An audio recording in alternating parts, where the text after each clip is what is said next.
And what's really important with the thyroid is because it can cause so many different symptoms, people may suffer with issues with it, but be seen by a psychiatrist or a cardiologist, and no one's piecing it all together.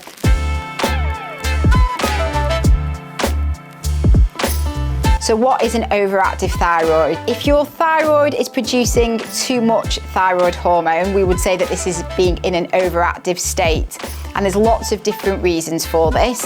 It can be due to something called Graves' disease, which is an autoimmune condition where your thyroid goes into overdrive. In terms of the symptoms, as I've mentioned previously, the thyroid's really important for multiple different things, setting the pace of the body. So it's like speeding things up within the body. So if we start from the top, again, it can make you feel a bit more anxious and jittery.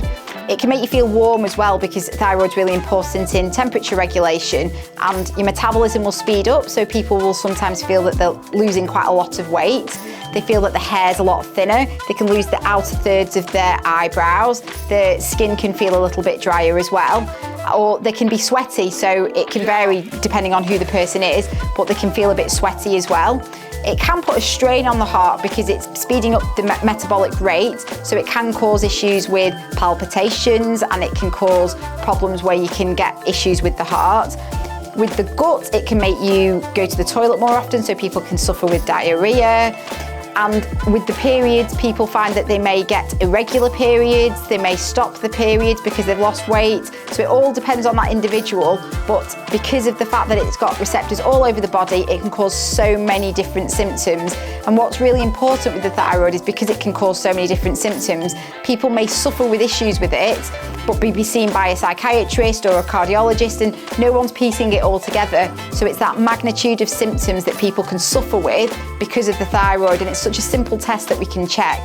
If you have any of those symptoms, make sure you go and see your GP and get tested to check your thyroid health. So in terms of what we can do for people who've got an overactive thyroid, that usually depends on the cause. So Graves' disease is a cause, but there are other causes as well. So sometimes infections can cause a sudden release of thyroid hormone into the body. So we need to look at the actual cause and treat the cause.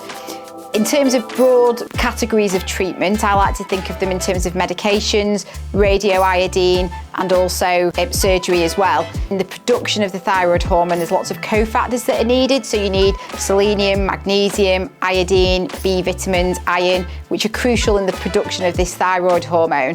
So we need to be looking at people's nutrition and looking at their overall lifestyle. But generally, in terms of categories of what we can be doing for people, is looking at giving them medication to slow the function of the thyroid down. So that may be carbimazole, some radioiodine. Iodine, as I've mentioned, is a cofactor for thyroid hormone production. If you take radioiodine, it's going to concentrate very much in the thyroid and cause destruction of the cells. So you're going to get a reduction in your thyroid function or removal of the problem, because if some people have got a thyroid nodule or a cyst which is causing the overactive thyroid, because there's so many different causes, removal of that might be an option. We need to address what the cause is, look at how we can reverse that, and broad category of the ways we can tackle it is by looking at medication, radioiodine, or surgery. Hi, thank you for watching my video. I hope you thought it was of value. Hit the like button and subscribe to my channel.